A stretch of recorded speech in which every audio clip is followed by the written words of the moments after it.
Being super efficient with energy is a fantastic start, but what if we could take it a step further? What if our buildings could actually produce their own clean, renewable energy?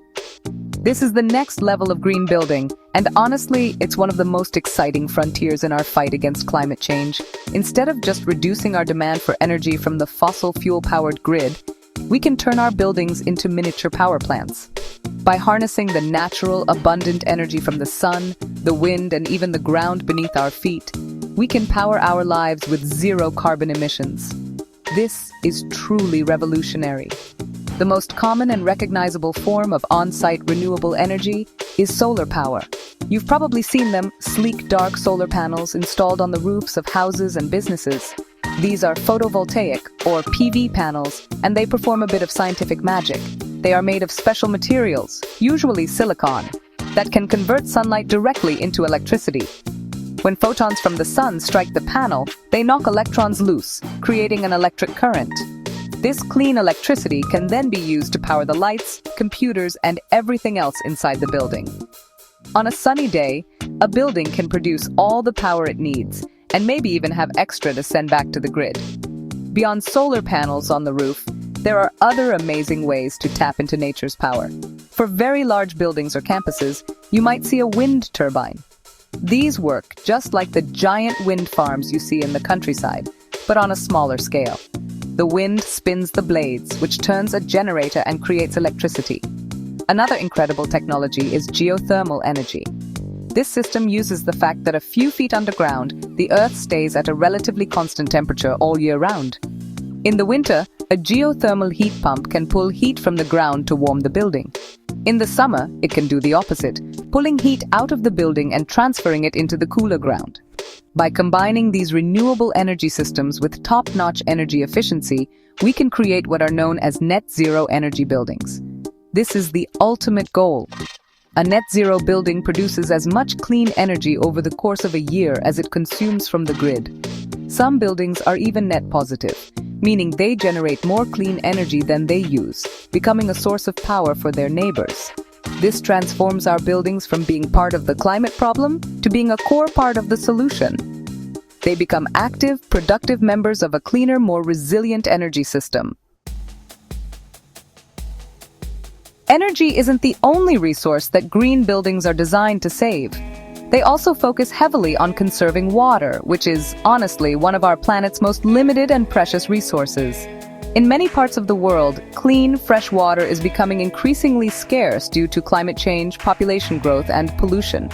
Our traditional buildings can be incredibly wasteful, using huge amounts of perfectly clean, treated drinking water just to flush toilets and water lawns.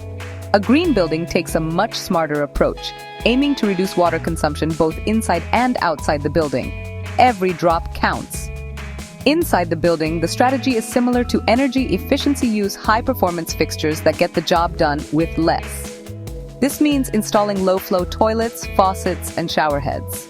You might think that low flow means a weak, unsatisfying trickle, but modern fixtures are engineered to use clever aeration techniques. They mix air into the water stream, so it feels just as powerful and effective while using significantly less water. For example, a standard old toilet might use 3.5 gallons per flush, while a modern high-efficiency toilet uses just 1.28 gallons or even less. When you multiply that by hundreds or thousands of flushes per day in a large building, the savings are immense. Outside the building, the biggest water user is typically landscaping. Many people plant vast, thirsty lawns that require constant watering, especially in dry climates. Green buildings take a different approach called xeriscaping. This involves choosing native plants and grasses that are naturally adapted to the local climate and require very little, if any, irrigation once they are established. Not only does this save a ton of water, but it also creates a beautiful landscape that supports local wildlife like birds and butterflies. When watering is necessary, green buildings use smart irrigation systems, like drip lines that deliver water directly to the roots of plants, and sensors that prevent the sprinklers from turning on when it's already raining. The most advanced green buildings go even further by capturing and reusing water. They might have a rainwater harvesting system that collects all the water running off the roof and stores it in a large tank called a cistern. This rainwater, which is perfectly clean, can then be used for flushing toilets or irrigating the landscape. Some buildings even have systems to treat their gray water, the relatively clean wastewater from sinks, showers, and laundry, so it can be reused for the same purposes. By combining efficient fixtures, smart landscaping, and water recycling, a green building can slash its water consumption by 50% or more, protecting our vital water supplies for the future. So, we have all these amazing ideas and technologies for making buildings greener. But how do we know if a building is actually green? How can we be sure that a builder didn't just install a few solar panels and call it a day? We need a standard, a shared set of rules, and a way to measure success. That's where LEED comes in. LEED stands for Leadership in Energy and Environmental Design, and it is the most widely used green building rating system in the world. Think of it as the official rulebook and scorecard for creating healthy, highly efficient, and cost-saving green buildings. LEED was created by the U.S. Green Building Council, or USGBC, which is a non-profit organization made up of thousands of members from every part of the building industry. They came together because they knew there had to be a better way to build. They wanted to create a clear, voluntary, market-driven system that would encourage and reward building owners for making environmentally responsible choices. LEED provides a complete framework for decision-making, from the very first design sketch to the long-term operation of the building. It's not just a checklist, it's a guide to holistic, sustainable thinking. Why is LEED so important? Because it provides verification. When a building achieves LEED certification, it means that an independent third-party organization has reviewed the project and confirmed that it meets a very high standard of sustainability. This gives the certification real credibility. It tells the public, the tenants, and the city that this building is a genuine leader in environmental performance. It helps separate the truly green buildings from those that are just greenwashing, which is when a company makes misleading claims about its environmental benefits. LEED sets the bar high and keeps everyone honest. The impact of LEED has been enormous. Since it was launched, it has transformed the building industry. It has educated millions of people about the benefits of green design and has pushed manufacturers to create more sustainable and efficient products. It has created a common language for sustainability that architects, engineers, and builders can all use. By providing a clear and respected benchmark, LEED has helped to make green building the new standard, not just a niche alternative. It has proven that you can build in a way that is good for the planet, good for people, and good for the bottom line. So how does a building actually earn that prestigious LEED certification? It works like a game where you score points for making smart, sustainable choices. The more points a project earns, the higher its level of certification. There are 4 levels of LEED certification. Certified is the first step, followed by silver, gold, and the highest level, platinum. To get certified, a project team has to meet a number of required prerequisites, which are the basic, non-negotiable elements of green building. Then, they earn points by implementing various green strategies across several key categories. These categories cover every aspect of a sustainable building project. One major category is sustainable sites, which rewards projects for choosing a good location, protecting natural habitats, and managing rainwater effectively. Another is water efficiency, where points are awarded for installing those low-flow fixtures and using smart irrigation we talked about. The biggest category is energy and atmosphere, which is all about reducing energy consumption and using renewable energy. Then there's materials and resources, which encourages the use of recycled, reclaimed, and sustainably sourced materials, and rewards projects for diverting construction waste from landfills. Finally, indoor environmental quality focuses on creating a healthy space with clean air, natural daylight, and non-toxic materials. Let's see how this works with a real-world example.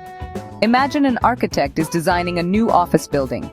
To earn points in the energy category, she specifies high-performance insulation, triple-pane windows, and an ultra-efficient HVAC system. That's a huge chunk of points right there. Then she adds a large solar panel array on the roof, earning even more points for on-site renewable energy. For the water category, she specifies low-flow toilets and faucets, and designs a rainwater harvesting system to irrigate the native plant landscape. More points.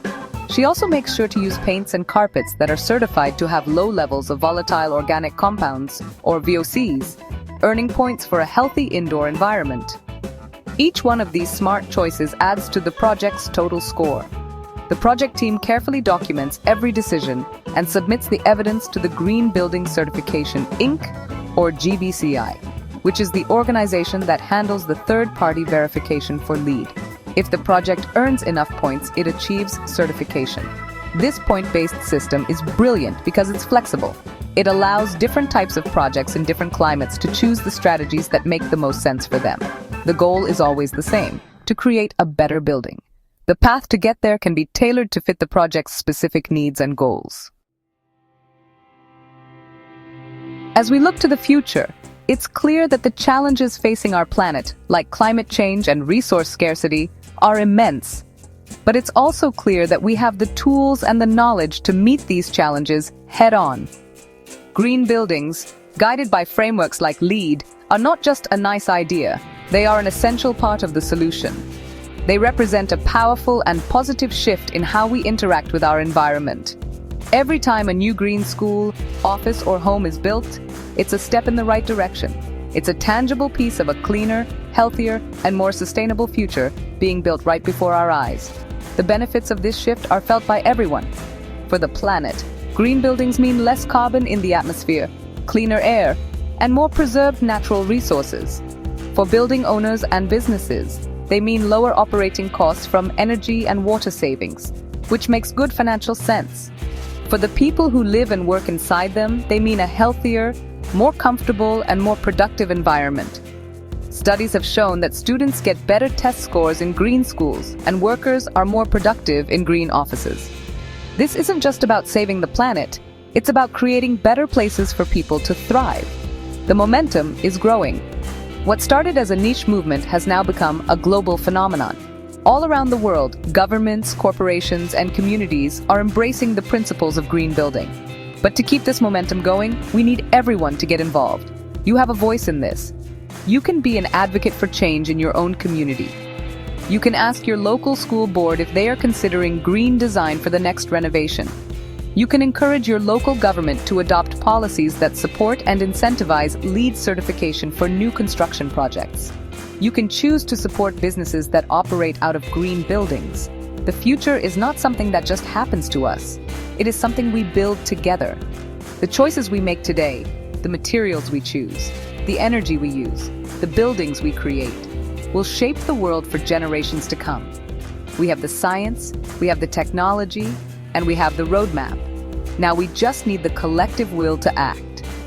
By championing green buildings, we are not just constructing better structures.